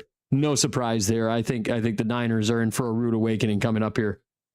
And it's also tough because when you do what Seattle and Sam Darnold did is, and I don't say this in a bad way, that's the ceiling, right? Like, you're not going to get better than you just did. Like it's hard to duplicate that twice. Yeah. And I think I have a bit of a slump this year, but it's going to be enough to make the playoffs. But you're not going to duplicate what last season was. It's almost impossible to do. For sure. Absolutely. And especially with all the pieces they lost. They lost Boye Mafe this year. I mean, they lost significant amounts of pieces. And then you lost your offensive coordinator in Clint Kubiak as well, going out the door and becoming the Rams, head coach, or I'm sorry, the Raiders head coach. So, I mean, there's going to be a definite changing of the guard over there for Seattle. And then moving down, I have the Niners at third, going 8-9, missing the playoffs. That's fair. I had them missing the playoffs as well. I had them getting 10 wins, but I had them missing the playoffs, if I'm not mistaken. I've stood my ground on them as a team. You can put any quarterback not named Trey Lance in there, and they're going to be good enough with the playoffs. He's not that good. Mm-hmm. They built, but it's a credit to the program they built there. Like that's always been a great program that's plug and play quarterback. That's great. Yeah, but you do hit a wall eventually, and that's where we're at. Yeah, absolutely. And then the Cardinals, who I do my best to not do a undefeated season or a fully defeated season. So the Cardinals sort of benefited from me just throwing a bone. But I do think the Cardinals give me the worst team in football, despite the record didn't match what I thought. But I gotta go on 2-15. But Cardinals are a dumpster fire. If you recall, with Jacoby Brissett last year, they went 1-11 with him as a starter, and so I mean, it would not surprise me one iota if the Cardinals wound up as the worst team in football. If whether it was the Cardinals or the Dolphins, would not surprise me one bit. NFC North. Here we go. The division that everyone was waiting for, more than likely. What I'm going to say is the first place team is 12-5. The last place team is 9-8. So we're talking about a very duplicated season than what we just saw. Sure. Because I think it's right now it's hard to say this isn't the hardest division in football. At least from like top to bottom, like it's going to be another shit show year for this division. But winning the division, taking the 2 seed at 12-5 is going to be the reigning defending Chicago Bears. Yeah, it wouldn't surprise me if the Bears took the division. I had it. It was either going to be the Bears or the Vikings. Bears make sense. They improved in the draft. That team is well put together. They seem to be rocking on figuring it out. Yeah, I mean, we called them the Cardiac Bears last year. Yeah, would not surprise me one bit. This could be the year. Like if you're talking about a team being scary, this could be the year when you see them go from the Cardiac Bears to figuring out how to make that be a full game thing. If they do that, they're going to be waiting for fourth. Yep, and Alex actually for his playoff predictor, he actually had the Bears winning the Super Bowl this upcoming year. So I mean, you are not the only one that has had the Bears winning things. Second, taking the sixth seed, going 10-7. I do have the Detroit Football Lions.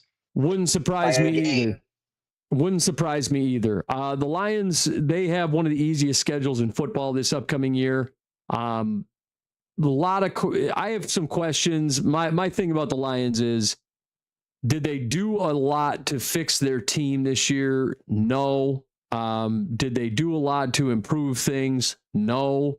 Did they get an edge rusher finally? Yes. Did they get themselves a linebacker? Yes. Were they the best players for that potential position? I don't know.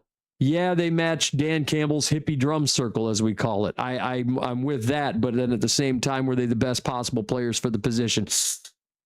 Not quite sure. So, I mean, I got questions about that. They did go out and get themselves an offensive tackle at some point. I mean, I still have questions about the composition of the Lions football team. If you recall, they got beat last year by a Vikings team that started, J.J. McCarthy and Max Brosmer. I mean, so they got beat in both those situations. So, I mean, I there's concerns there. If I'm a Lions fan, I'd be concerned. But it would not surprise me if they went 10-7 this year and had a bounce back year, given the schedule situation that we're looking at. And I don't disagree with your statements there. I think what this comes down to is last year was kind of the run into the buzzsaw moment for Dan Campbell. You can't hire anybody. Yeah. So I think he put more effort into making sure that his core staff is in control. I think it was more of a staff issue than a talent issue. I think he does enough to get a little bit more. Did he keep Kelvin Shepard? I think he kept Kelvin Shepard, but he hired Drew Petzing, the offensive coordinator from the Arizona Cardinals, if I'm not mistaken. which means, I mean, I would anticipate Sam Laporta having a big year if the years that Trey McBride had are any indicator. But if he kept Kelvin Shepherd, then I would be a little concerned. I'd have to double check on that. But yeah, the coordinator situation, I agree with you there. The staffing issue is a problem. And then we're talking second place 10 and 7, fourth place is 9 and 8. So it's going to be a tough division. So this is one. If he's from 2 to 4, came down the last game of the season. Vikings and Packers. I have 9 and 8. I think Packers are going to have a significant problem because I do think they're going to be without Josh Jacobs for some games. And it's going to make a major wrench in their ability to win games. Yeah, I agree with you there. I do think they're going to struggle. When it comes to the Vikings, I just feel that I mean, when I ate last year, it'd be dumb to say that going from J.J. McCarthy to Kyler Murray is they're not going to go backwards. What makes me kind of the Viking situation always it's so up in the air all the time. Because there are certain things they did that they improved their team, and then there are certain things that they did where it was like, what are you thinking? And then this Kyler Murray, J.J. McCarthy thing is such a wrinkle because nobody knows how it's going to turn out. But then the last time we had, I feel like we rewind 2 years ago, we're sitting in the offseason going, there is no way that Sam Darnold as the Vikings starting quarterback is going to do anything with this football team. And then we saw him go 14-3. And then now here we are, fast forward 2 years, and we're going, there is no way that Kyler Murray is going to do anything with this football team. And it would not surprise me one bit if the Vikings went 12-5. You know, like nothing would surprise me at this point. Kevin O'Connell has this reclamation project reputation, and I'm waiting for that moment where we finally get to see another one, and I want to see if Kyler Murray does it again. You know, if Kevin O'Connell does it again with another one of these veteran quarterbacks. It's going to be interesting. But I also feel like you should have just still had Sam Darnold. Oh yeah. Absolutely. I should have kept him.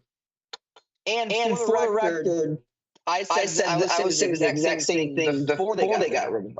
Yeah. This is a hindsight thing. I was screaming that before they let him go. I think, dude, run it back. Yeah. Run it back. And what they should have done, and what pissed me off the most about that whole signing was, if you looked at the contract that he signed with the Seahawks, it was such a cheap contract. It was a 3-year deal. He only got paid $35 million, and then on top of it, the next 2 years he gets paid $35 million, and none of it's guaranteed.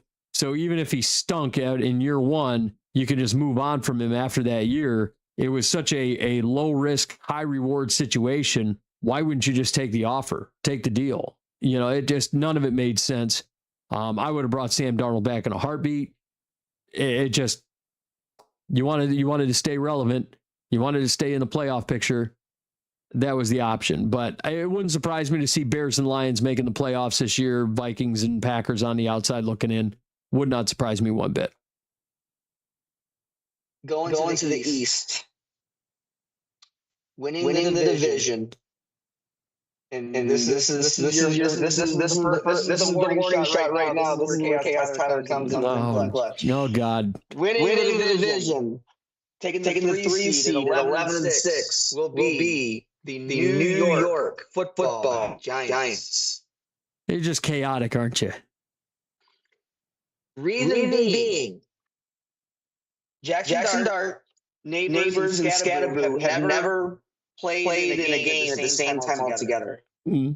We're talking three of the most enigmatic players that this team has. They have a great front seven.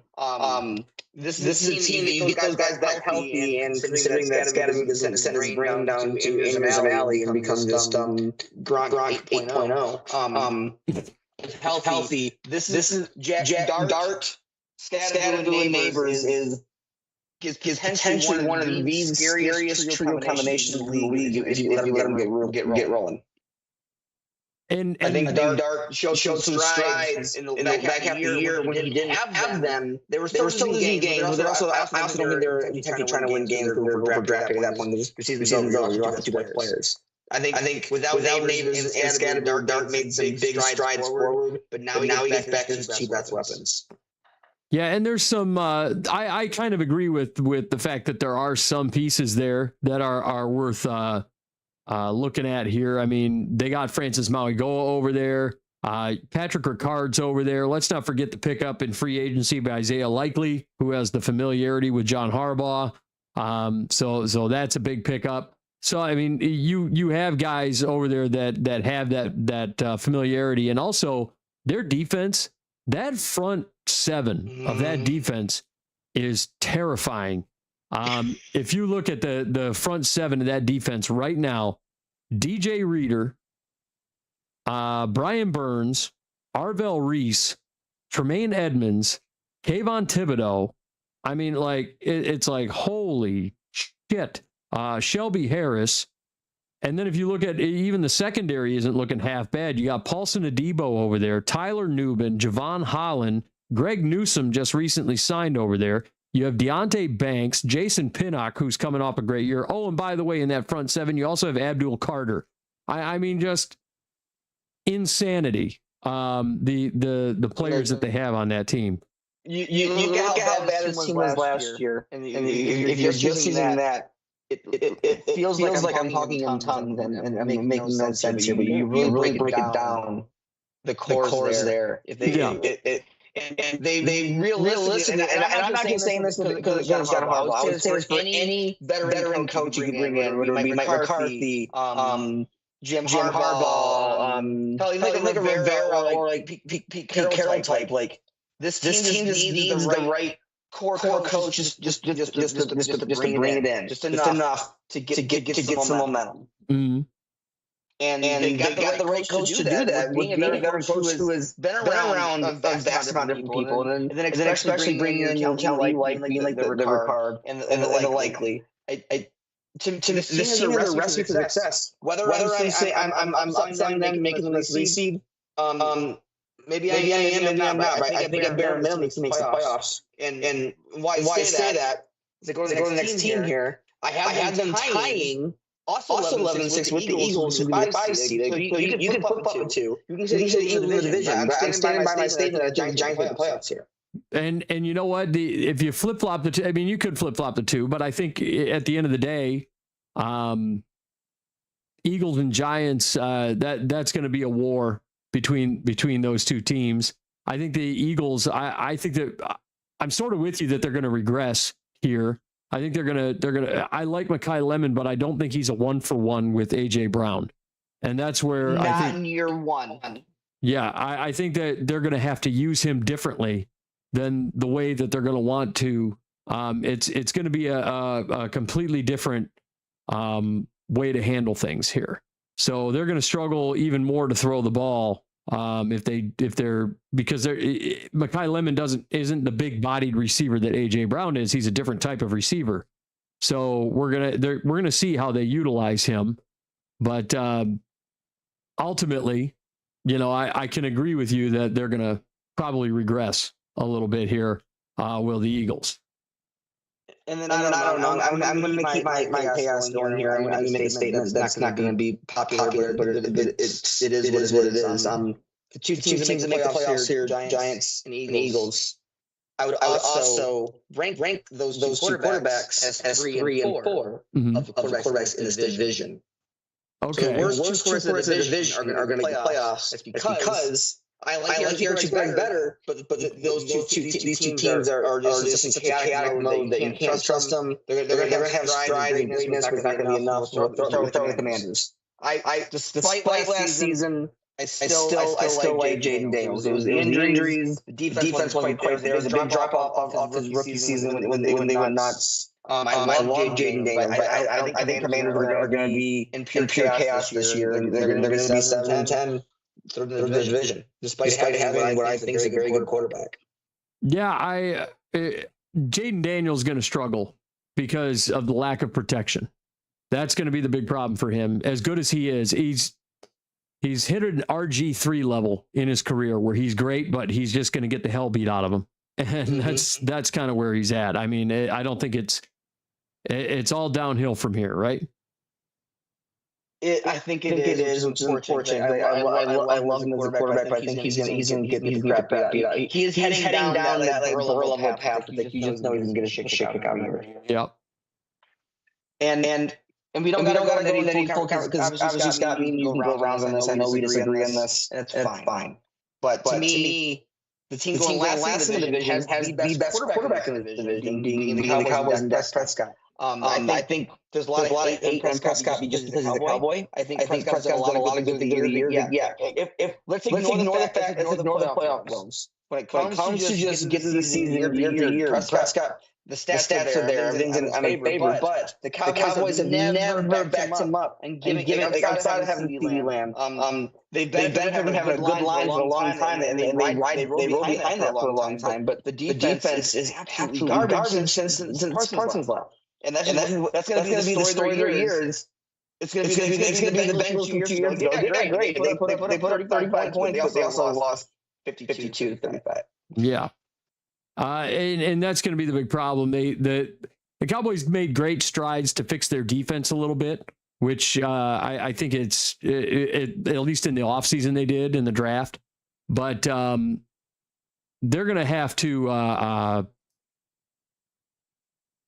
and they have good receivers over there. The offense is decent. I think one thing they didn't do is really fix a lot of their offensive line woes. I think that's something that they falling off a cliff in a hurry. Yeah, I think that's something that is going to have to be improved. But I mean, beyond that, I mean, that's the biggest problem for Dak right now. I don't think Dak is a horrible quarterback. I just think for him, availability and reliability. We talk about that consistently on the show. Availability and reliability matter the most. It's the most important thing about being an NFL player. And one of the biggest things that Dak seems to struggle with is availability and reliability. It's a common theme. And here I don't disagree, but on division on the line, you have those four quarterbacks. It's hard, and they're all healthy, and you have one drive to go. You're hard pressed not to pick Dak. If I have one drive to go, oh man. Honestly, it's even though I don't like Hurts, I don't believe in Hurts. I would probably go with Hurts because I don't believe in Hurts at all. Like, one drive on the line, like as a passer, I don't like Hurts. As 30 seconds, no timeouts. As a passer, 80 yards to go. You're not picking Hurts. Right. As a passer, I don't like Hurts. My thing about Hurts is he's got the ability to extend plays. He's got the ability to make plays with his legs. He's got the ability to get out of bounds. We've seen those things on those drives where he handles it correctly 100% of the way. So that's where I'm like, okay, this could work.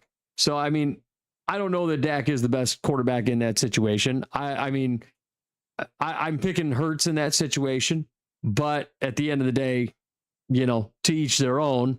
But I do agree with you that the Cowboys are probably near the bottom of this division here. I believe I had them going third place in the division. You're talking about a division that has one of the best average top to bottom quarterback room. Yeah. On paper. Yeah. On paper and doing it in real life are two very different things. Yeah, for sure.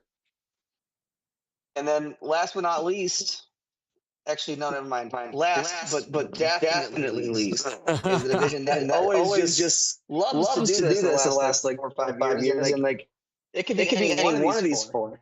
Yeah. Here's the Tyler Dean guarantee. Whoever wins it will have single-digit wins. Wow. Standing by it for the last 2 years now, I think. And this year, the lucky prize winner is going to be the Panthers. Taking the fourth seed by default. Winning nine games be the worst division winner by two games. Surprised you're giving it to the Panthers. I was saying this on the last show. I'm a big fan of momentum. I believe in momentum. And with how the Saints' momentum was last year, I really believed that the Saints would carry that momentum over into this year. I do agree. I do understand your logic of the winner of this is going to have single-digit wins. I had the Saints win it, but I had them getting double digits, but I had them getting 10. So like it was like right on the cusp, right?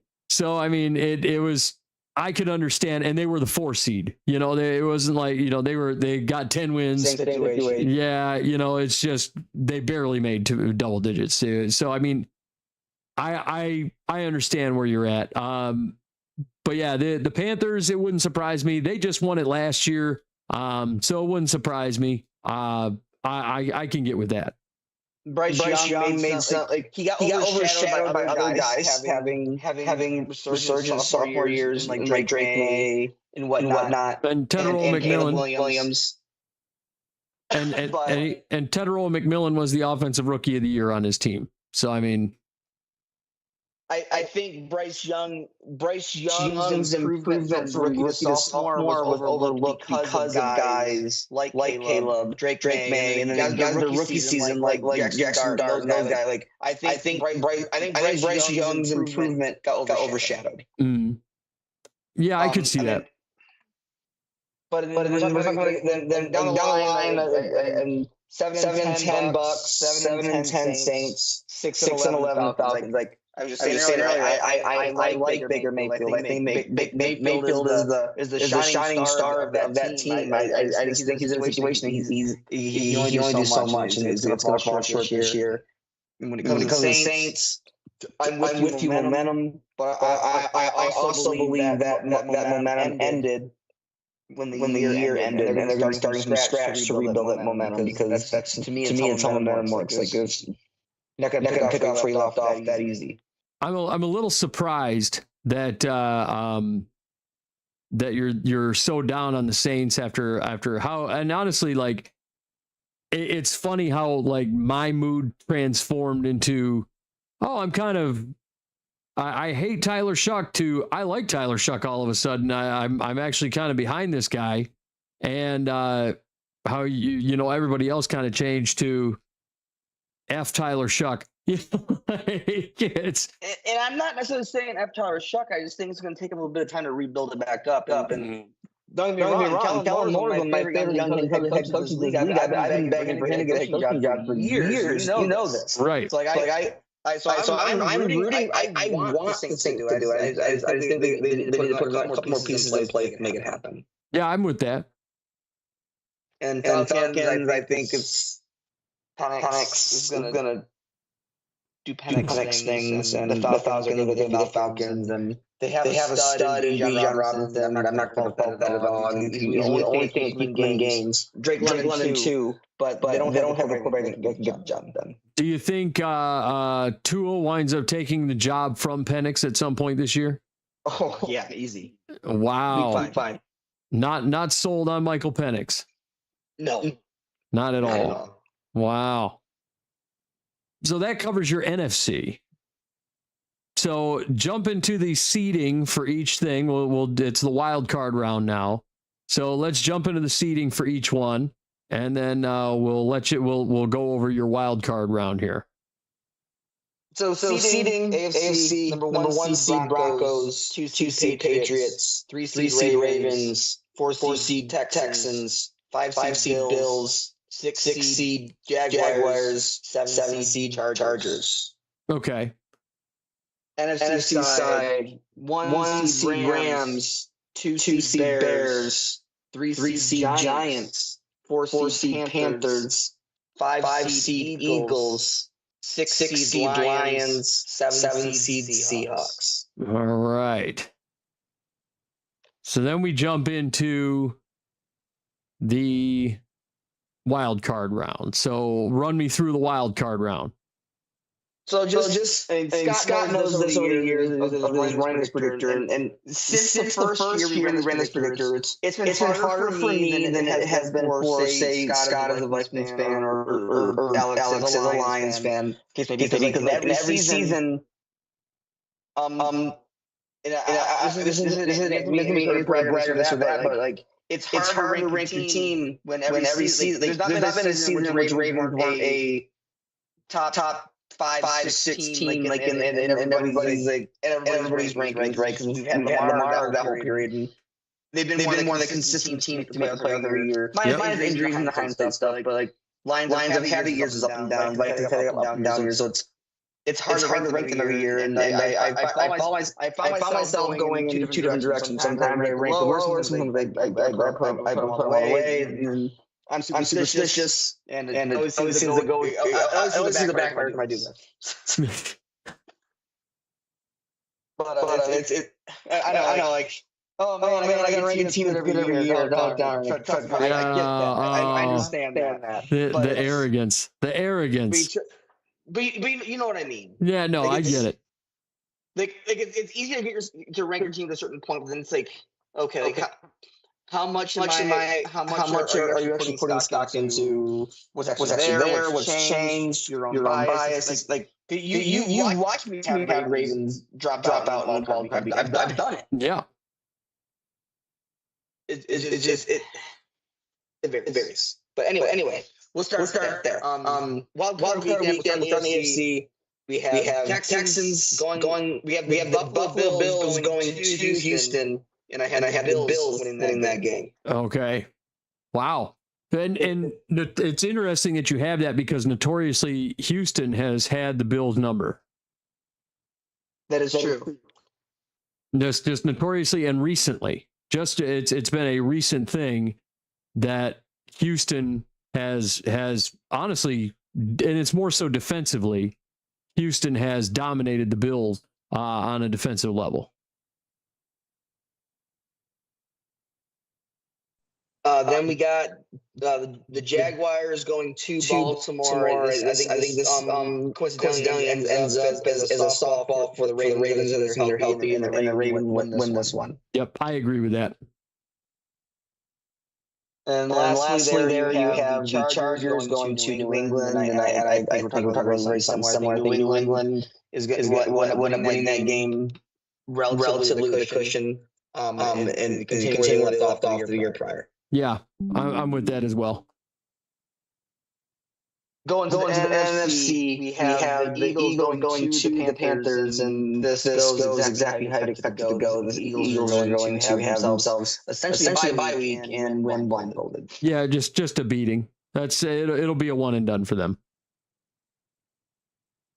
Then we have the Lions travel to the Giants, in which I have the Giants winning this game. Yeah, if you're going to have the Giants, if you believe the Giants are going to be who you think they're going to be, that's the moment where it's like, all right, now we're having a different conversation. And I agree with you. If the Giants are who you think they are, then the Giants are probably winning that football game. And me, when I do this, usually when I double down on one of my chaos picks, I usually double down. Yep. And lastly, the Seahawks, the defending Super Bowl champions, go to Chicago, and their run for a repeat comes to an end. No surprise. Bears win this game. No surprise. I expect the Bears to go far. Then we move into the divisional round. Everything gets shitty. As we all know. Wildcard weekend weeds everyone out, and then the real games really begin. Yeah. Divisional round of football is the greatest weekend of football in of the entire year. You get dogfight of matches. Yes. AFC side. Three seed Ravens go to the defending AFC champions, the New England Patriots. And I think new coach Jesse Minter doesn't hit the brakes this time around and punch the ball all the way through. And we'll be a close game, but the Ravens will win this game. I agree with that. I think New England is in for honestly a little bit of a regression this year. You have them winning the division. I think actually they're going to regress, but they're not going to be going to a Super Bowl this year. That soft schedule from last year fooled everybody. And then everybody saw them as Super Bowl guys last year because they made it to the bowl, but nobody thought about the fact that Bo Nix wasn't in that AFC title game. If he's out there, we're having a different conversation about who was in that Super Bowl. They had an easy march to the bowl. They had an easy march into the playoffs because of the schedule situation. And that's not to say they didn't beat anybody, because they did have some games where they won games that, were tough games. But at the end of the day, to me, I agree with you that if they make the playoffs, they're getting eliminated about right here, if not maybe in the wild card round. Yeah, in my case, I had them. We had to beat the Chargers, but I think Chargers they're better than Chargers. Yep. And then the other AFC matchup, I have the Bills traveling to Denver, and I think that Bo Nix does it again. I think Bo Nix goes and beats Josh Allen for the second year in a row and moves on to the AFC Championship for the first time, technically, because he will be healthy this time around. You don't think this is going to be a revenge game after the catch that should have been? No, I don't. Man. I really don't. I think Josh Allen loves repeating pass. Painful. NFC side, we have the Eagles traveling to the Rams. And I think the Rams is far too much for them. This would be the more one-sided game of divisional league. Yeah, the Rams have notoriously, like the one year the Eagles went to the bowl, the Rams almost beat them. It's what it was. The Rams damn near beat them. I feel like the Rams, over the course of the last couple of years, if you've watched, they've gone into the playoffs and they have damn near beat the NFC champion 2 years in a row. They almost beat the Eagles. They almost beat the Seahawks last year. They damn near beat them every single time. So, Sam Darnold played the game of his life in the NFC title game last year. This is just one of those occasions now where Matt Stafford and company, they have built this team to win and go all the way. I could see this happening with the Eagles here. And the last game, which should be an exciting game, the way I view this team is accurate. It's the Giants traveling to the Bears. And I have the Bears winning this game, returning to the NFC Championship for the second straight year. Oh, boy.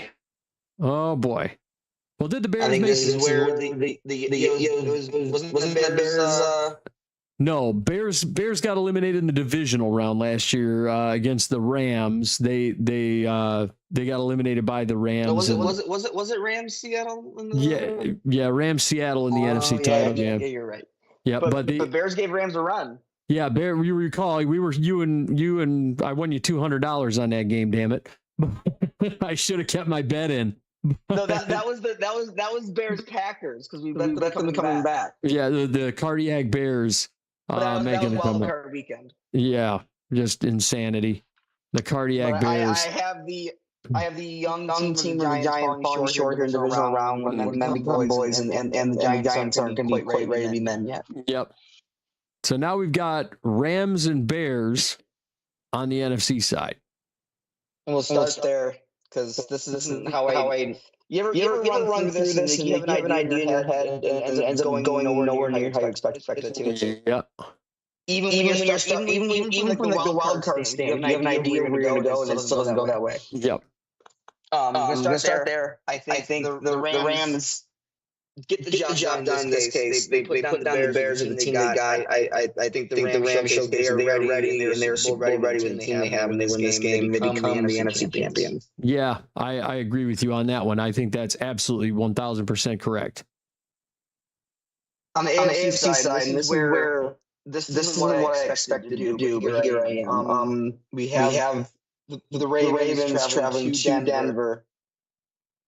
In a situation where I went into this playoff fully expecting to drop the Ravens here, but I rewind last year, and if this game happened, we're talking a game, and despite the Broncos being in the AFC Championship, Bo Nix did not play in that game. Yep. I think being one game from the Super Bowl, you're going to see the unfortunately, because I love Bo Nix, you're going to see the true fumble in the spotlight game that could have happened last year, but it's going to be his first AFC Championship despite the team making it 2 years in a row, where Bo Nix ends up losing this game. I think Ravens kick a tie-breaking field goal with say a minute left, and Bo Nix just can't get back down to tie it back up. Yeah, the Ravens win this game. Yeah, I think you got the Ravens going to the bowl here. Goodness gracious.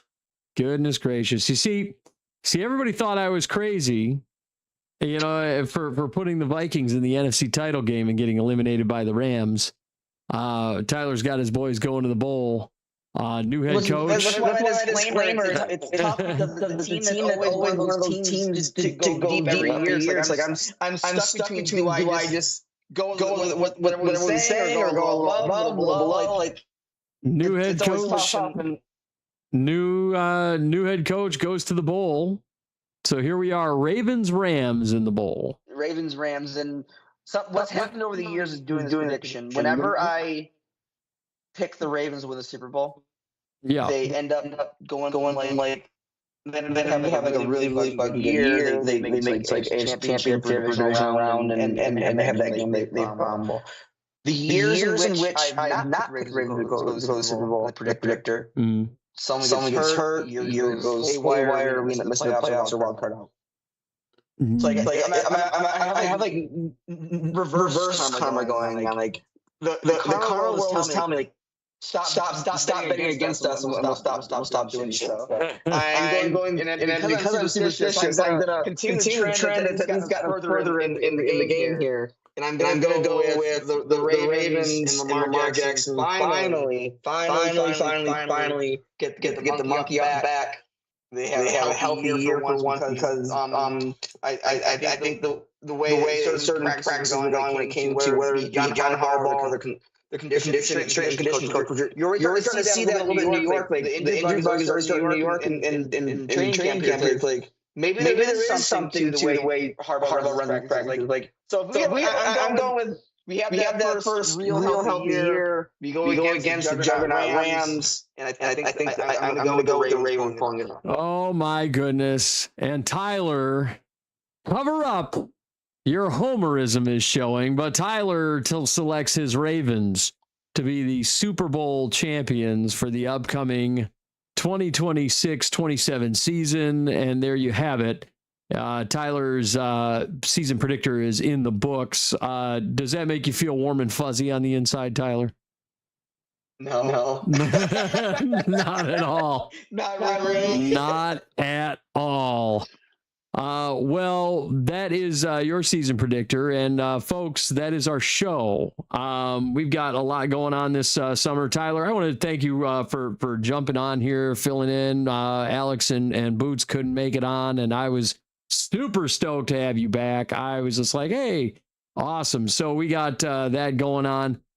Before we get out of here, though, I got to give a few quick shout outs. First of all, to It's Your Time Massage. Amanda's a wonderful massage therapist. She does excellent work over there. If you're looking for a massage therapist in the Metro Detroit area, you can check out iytmassage.com. She does Swedish and deep tissue massages. If you're looking for any extra stuff, like you're looking for a little bit of CBD oil, you're looking for foot sugar scrub, you're looking for red light therapy, you're looking for hot stones, anything like that, she does all that stuff for a little bit extra.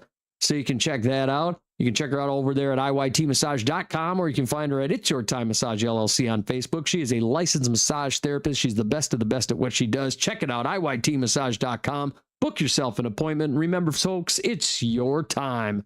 Also, let's talk about Steel Twins Gaming. Folks, do you like video games?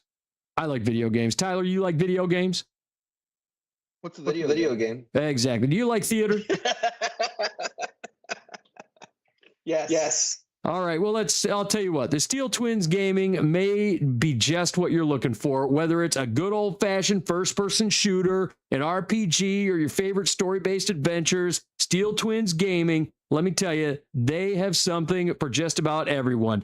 They've got everything you need to satisfy your digital cravings, whatever they may be. And the best of all, their channel has something that nobody has. They have voice acting over there at Steel Twins Gaming. Every week, Andy, Steel Twins Andy, the package Andrew Steele, and our boy Alex over there at the Cannonball, they'll be playing a game that has a lot of text-based dialogue. They'll be acting it out with the voices that come up in their heads for the characters that you guys see on the screen. And sometimes they do their best to highlight the drama of the situation. Other times, they just goof off and have a good time. Either way, they are 1,000% sure you're going to be entertained. They're on every Saturday afternoon at 2 p.m. They got a birthday stream on Sunday, June 7th. Yes, the Cannonball's birthday coming up around the corner this upcoming Sunday at 12 p.m. right live at noon. So check it out. You can follow them on Twitter at Steel Twins Alex to keep up to date on all their shenanigans. And don't forget about the brother channel, Steel Twins Andy.